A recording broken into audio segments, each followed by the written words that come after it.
इफ्तिखार अहमद के बल्ले की तरह उनकी जुबान भी नहीं रुक रही। वो झगड़े में क्यों आ रहे हैं? पहले शाहीन अफरीदी के साथ उनका झगड़ा हुआ, अब जेसन रॉय के साथ हुआ, और तो जेसन रॉय ने कहा why are you looking at me. और अब इफ्तिखार अहमद ने कहा कि मतलब इफ्तिखार अहमद इंग्लिश उनकी बहुत कमजोर है, बड़ा हाथ उनका होड़ा पहनता है। जेसन रॉय ने कहा कि नहीं, तुम मेरी तरफ देख रहे हो और इतना इस तरह से क्यों देख रहे हो मुझे। अगर इंक्वायरी हो ना ऑनेस्टली इस पीएसएल में ड्रेसिंग रूम में बहुत सी चीजें टूटी हैं लेकिन वो किसी को पता नहीं चला। अच्छा जी, ये तो लास्ट मैच ये तो कैमरे में आया है ना, लास्ट बॉल पे हारने पे भी हुआ है। हार ने भी आगे से गाली दे दी, तो फिर जेसन रॉय ने भी आगे से उनको क्रॉस में बुरा भला बोला। और जेसन रॉय ने एक खास बात उन्हें की इफ्तिखार अहमद को, उन्होंने कहा ये मत सोचना कि तुम पाकिस्तान में और मैं भी पाकिस्तान में हूं, मैं तुम्हें यहां भी तेरी फेंटी लगा सकता हूं। ये जेसन रॉय ने इफ्तिखार अहमद को बोला। इतनी मुश्किल से तो पाकिस्तान में मर के ओवरसीज प्लेयर्स आ रहे हैं, वो भी मतलब वो बंदे जिनको उनकी टीमें नहीं ले रही, लेकिन चलो आ तो रहे, नाम तो है। और ये हमारे बॉस की वाले चचा है। अबे कर क्या रहे हो तुम? सारा तुम यहाँ पर जेसन रॉय के साथ पंगेबाजी कर रहे हो। खैर, इफ्तिखार के ऊपर 5% जुर्माना आयद कर दिया गया है कोड ऑफ कंडक्ट 11(1) की खिलाफवर्जी करते हुए। जब आप इसको रिस्पेक्ट करेंगे आपको रिस्पेक्ट बैक मिलती है। इस तरह के एटीट्यूड्स, इस तरह की हरकतें, आपको कुछ नहीं मिलता, आप बल्कि अपनी रिस्पेक्ट लूज करते हैं। और जो सराउंडिंग होती है वो आपको आपकी प्रेजेंस को एंजॉय नहीं करती। जेसन रॉय का जो बिहेवियर था वो ठीक नहीं था। साथ साथ शाहिद भाई ने ये आइडेंटिफाई भी किया था कि इफ्तिखार ने भी उनको कुछ बोला था ऐसा जिसकी वजह से वो गुस्से में आए थे। पिछले साल ड्रेसिंग रूम में दोनों का फटा हुआ था। असल में कुछ क्रिकेटर्स से मेरी बात हुई, उन्होंने बोला कि जेसन रॉय के बारे में ये इमेज बन चुका हुआ है कि ये थोड़ा सा रूड है। अगर आपने करना है तो अपने ऊपर करें। हेलमेट का क्या कसूर है? हेलमेट आप फेंक रहे हैं, बल्ला फेंक रहे हैं, फिर जूते उतार के फेंक रहे हैं। डिसरिस्पेक्ट किए उसने, वायलेशन तो है, और ये लेवल 1 का भी नहीं बल्कि लेवल 2 का ब्रीच है। तो उस हिसाब से तो जेसन रॉय को भी होनी चाहिए, लेकिन शायद होला हाथ रखा के पता नहीं अगले साल आएगा। पहली मरतबा नहीं हुआ, आप कई मरतबा देख चुके हैं। लैंग्वेज बैरियर भी हो सकता है, कोई पता नहीं, समझ नहीं आया किसने किसको क्या कहा है। ऐसे प्लेयर्स आप रखेंगे तो फाइन ही होंगे, जिस तरह जो मतलब हरकत करी है आज वाले मैच में, तो फाइन तो दोस्तों मेरा नाम है मनीष और क्रिको में स्वागत है आपका फिर से एक बार। तो दोस्तों पीएसएल में कल जेसन रॉय और इफ्तिखार अहमद का झगड़ा हो गया। तो ये जेसन रॉय जा रहा था, इफ्तिखार ये उसको घूर घूर के देख रहा था। तो वो बेचारा पहले टेंशन में जा रहा था, इसमें ये साला मुझे घूर घूर के क्यों देख रहा है। तो उसने बोला इफ्तिखार को, क्या देख रहा है मुझे, why you are looking at me. साला ये पाकिस्तानी, इसको तो कुछ इंग्लिश आती नहीं, तो इसको लगा गाली दी, तो इसने भी उसको गाली दी जेसन रॉय को। तो जेसन रॉय को गुस्सा आ गया। जेसन रॉय ने बोला उसको ये मत समझ कि तू पाकिस्तान में तो बच जाएगा, पटक दूंगा तुझको यहीं पे। तो ऐसी गर्मा गर्मी हो गई। तो सब इनके फिर टीममेट्स और एम्पायर्स ने इनका झगड़ा सब छुड़ाया। दोस्तों रॉय का ये डायलॉग जो है मुझे बहुत पसंद आया। सनी देओल टाइप डायलॉग मारा है भाई, तुम्हारे पाकिस्तान में घुस के तुमको मारूंगा। रॉय ने बोला है कि वो चाचा, भोसड़ी वाले चाचा, तुमको पाकिस्तान में घुस के मारूंगा। वाह, दिल जीत लिया रॉय ने। इसके बाद में फिर बैट फेट, हेलमेट फेंक, ड्रेसिंग रूम दोस्तों तेज नेस कर दिया होगा जेसन रॉय ने कल। तो दोस्तों कल ये जो वाकया हुआ है, उसके बाद आप सोच रहे होगे कि ये जुर्माना लगा होगा दोनों पे। तो हाँ, जुर्माना लगा है, सिर्फ एक के ऊपर जुर्माना लगा है, और वो है इफ्तिखार। क्योंकि इन झोपड़ी वालों को पता है अगर विदेशी प्लेयर पे जुर्माना लगाया तो अगले साल से पीएसएल में कोई भी विदेशी प्लेयर जो खेलने को नहीं आएगा। पहले ही लोगों के हाथ पैर जोड़ के ये फॉरेन प्लेयर को लाते हैं खेलने के लिए। तो चलिए फिर दोस्तों देखते हैं पाकिस्तानी मीडिया बात क्या कर रही है इस बारे में, इफ्तिखार को क्या बोल रही है। और दोस्तों हम मिलते हैं आगे, वीडियो पूरा देखिएगा, अब बातें चल रही है, और चैनल जरूर सब्सक्राइब करें। Thank you for watching.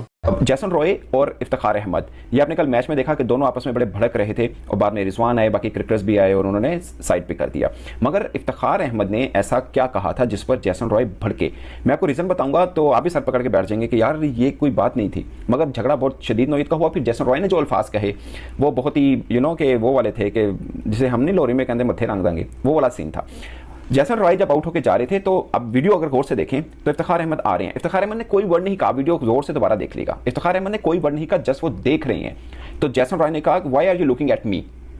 और अब इफ्तिखार अहमद ने कहा कि मतलब इफ्तिखार अहमद इंग्लिश उनकी बहुत कमजोर है, बड़ा हाथ उनका होड़ा पहनता है। जेसन रॉय ने कहा कि नहीं, तुम मेरी तरफ देख रहे हो और इतना इस तरह से क्यों देख रहे हो मुझे। उसने बोला आगे से, उसने भी, इफ्तिखार ने भी आगे से गाली दे दी। तो फिर जेसन रॉय ने भी आगे से उनको क्रॉस में बुरा भला बोला। और जेसन रॉय ने एक खास बात उन्हें की इफ्तिखार अहमद को, उन्होंने कहा ये मत सोचना कि तुम पाकिस्तान में और मैं भी पाकिस्तान में हूँ, मैं तुम्हें यहाँ भी तेरी फेंटी लगा सकता हूँ। ये जेसन रॉय ने इफ्तिखार अहमद को बोला कि मत सोचना कि मैं पाकिस्तान में हूँ और तुम कुछ भी बोल दो या कह दो तो मैं चुप रहूंगा, मैं यहाँ पे भी तेरी फेंटी लगा सकता हूँ। तो बाद में इफ्तिखार अहमद ने भी ठीक ठाक उनको, एक इंग्लिश में गाली आती है बस वही बोली, और कुछ जाहिर है इंग्लिश में, क्रॉस लैंग्वेज में वो बोल नहीं सकते थे। जब आप इसको रिस्पेक्ट करेंगे आपको रिस्पेक्ट बैक मिलती है। इस तरह के एटीट्यूड्स, इस तरह की हरकतें, आपको कुछ नहीं मिलता, आप बल्कि अपनी रिस्पेक्ट लूज करते हैं। और जो सराउंडिंग होती है वो आपको आपकी प्रेजेंस को एंजॉय नहीं करती, वो आपसे दूर जाना चाहती है। तो मैं कभी भी इन चीज़ों का फ़ैन नहीं रहा, और मुझे जब जब को मेरी सराउंडिंग में अगर कोई ऐसे करे तो वो मैं मेक श्योर करता हूँ कि मेरे पास ना बैठे। Just a good thing that Hafiz said, if you're, to all the young people out there, that's not the kind of thing that you should be impressed by, and that's not what role model material is. I mean, it's just a thing that गुस्सा हो जाता है लोग। करना है तो अपने ऊपर करें। हेलमेट का क्या कसूर है? हेलमेट आप फेंक रहे हैं, बल्ला फेंक रहे हैं, फिर जूते उतार के फेंक रहे हैं। सो यार बाकी प्लेयरों ने बैटिंग करने जाना है उनके ऊपर। आई थिंक ये इंग्लैंड में, ऑस्ट्रेलिया में बहुत ज़्यादा है। मैंने जिन काउंटीज़ में मैं खेला, मैंने एड्रेस किया इस चीज़ को, और उन्होंने इसको सुना भी और काफ़ी इंप्रूव भी हुआ। लेकिन बहुत ज़्यादा कल्चर है, वो आउट होके आते हैं ना, वहाँ पे चीज़ों को इधर उधर मारना शुरू कर देते हैं। जस्ट के बजाय हमें ड्रेसिंग रूम के डोर क्लोज करना पड़ता है, इवन ड्रेसिंग रूम में जाके भी चीज़ें तोड़ते हैं। अब पता मुझे ये लगा कि इन दोनों के बीच में पहले से फटा था एक्चुअल में, अदरवाइज खाली देखने पर, इफ्तिखार अहमद के देखने पर जैसन रॉय क्यों भड़केंगे? तो पिछले साल ड्रेसिंग रूम में दोनों का फटा हुआ था। असल में कुछ क्रिकेटर्स से मेरी बात हुई, उन्होंने बोला कि जैसन रॉय के बारे में ये इमेज बन चुका हुआ है कि ये थोड़ा सा रूड है। आपको याद होगा जब लास्ट ईयर में इनको अनवर अली ने, जब वो मुल्तान सुल्तान की तरफ से खेलते थे, अनवर अली ने जब इनको आउट किया था, तब ये अनवर अली से झगड़ पड़े थे। तो जैसन रॉय का ये थोड़ा सा बैकग्राउंड मैं आपको बता रहा हूं कि वो अनवर अली के साथ भी पंगा कर चुके हुए हैं। मगर इफ्तिखार अहमद का भी आप कहेंगे वो भी शहीन के साथ, वो भी मैं बताऊंगा कि हुआ क्या था। तो जैसन रॉय का बैकग्राउंड ये था कि दोनों ड्रेसिंग रूम में इफ्तिखार अहमद और जैसन रॉय पिछले साल एक दूसरे के साथ उलझन में रहे थे, और वही चीज कैरी करके आ रहे थे जैसन रॉय। और यही हुआ कि जब वो आउट हुए, उन्होंने देखा कि इफ्तिखार अहमद मेरी तरफ देख रहे हैं, क्यों देख रहे हो मेरी तरफ, जिससे फड्डा हुआ। और फड्डा फिर इस तरह हुआ कि जो सारा सीन था वो ऑन द पिच हुआ। उसके बाद अगरचे मैच जब खत्म हुआ तो जब टीमें एक दूसरे को मिलती हैं तो जैसन रॉय भी इफ्तिखार अहमद को मिले, कोई खास बात नहीं हुई, बस सिंपल कैजुअल सलाम हुआ और चल दिए, हाथ हैंडशेक हुआ और चल दिए। तो ये मामला था असल में। इनके पीछे बैकग्राउंड जो था वो मैंने आपको बताया। अब बात करते हैं हम कि शाहीन अफरीदी का भी इस PSL में इफ्तिखार अहमद के साथ जो है प्रॉब्लम हुआ। उसमें यह हुआ कि इफ्तिखार अहमद ने जब शॉट लगाया शाहीन अफरीदी को, तो शाहीन अफरीदी उसके पास है, इफ्तिखार अहमद की तरफ देखने लगे, तो इफ्तिखार अहमद ने भी, जिसे बोलते हैं ना, आंखा कड़ के देखा। तो शाहीन ने इफ्तिखार को ये कहा कि तुम मेरी तरफ ऐसे क्यों देख रहे हो, मेरी तरफ मत देखो। उसने कहा कि तुम भी फिर मेरी तरफ मत देखो। इफ्तिखार ने आगे से कहा कि तुम अगर घूरोगे तो मैं भी तुम्हें आंखें दिखाऊंगा। डिसरिस्पेक्ट किए उसने, वायलेशन तो है, और ये लेवल 1 का भी नहीं बल्कि लेवल 2 का ब्रीच है। तो उस हिसाब से तो जैसन रॉय को भी होनी चाहिए, लेकिन शायद होला हाथ रखा के पता नहीं अगले साल आए ना। ये मैंने पूछा था अली नकवी जो मैच रेफरी ना, तो उन्होंने कहा कि अगर ये ग्राउंड के अंदर करते ना तो इन पे बहुत हैवी फाइन होता है। ग्राउंड रोप से बाहर किया जाता है। हाँ, यही मैच रेफरी है, उसने मुझे बोला और कि ये इसलिए इसको फाइन नहीं होगा कि ये ग्राउंड के बाहर है। कोई ऐसा लॉ आया, ऐसा लगता है हमारा बड़ा इतना सा फाइन किया 5% तो उसको 7% कर देते, उसको भी 5 कर देते। मतलब कुछ तो एक लगता है ना, बड़ा ब्रीच था, ये ज्यादा बड़ा ब्रीच, देखिए बहुत ज्यादा था वहाँ पे। और भी मैनेजमेंट है, मैंने भी पूछा किसी से। गलती भी इंसान से होती है।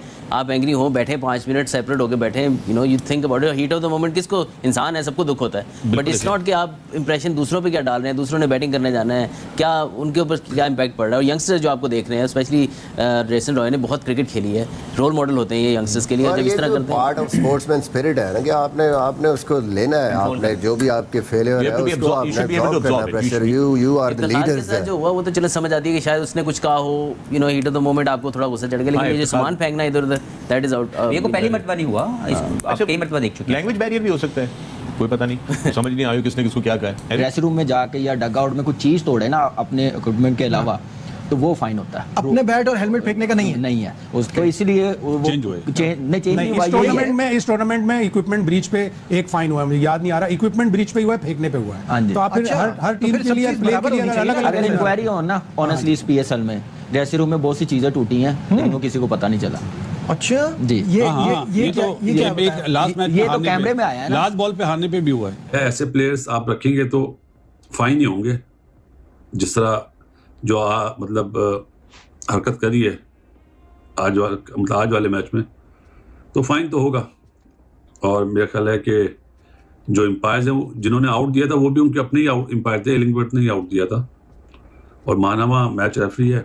तो मेरा ख्याल है कल तक पता, मतलब आज ही पता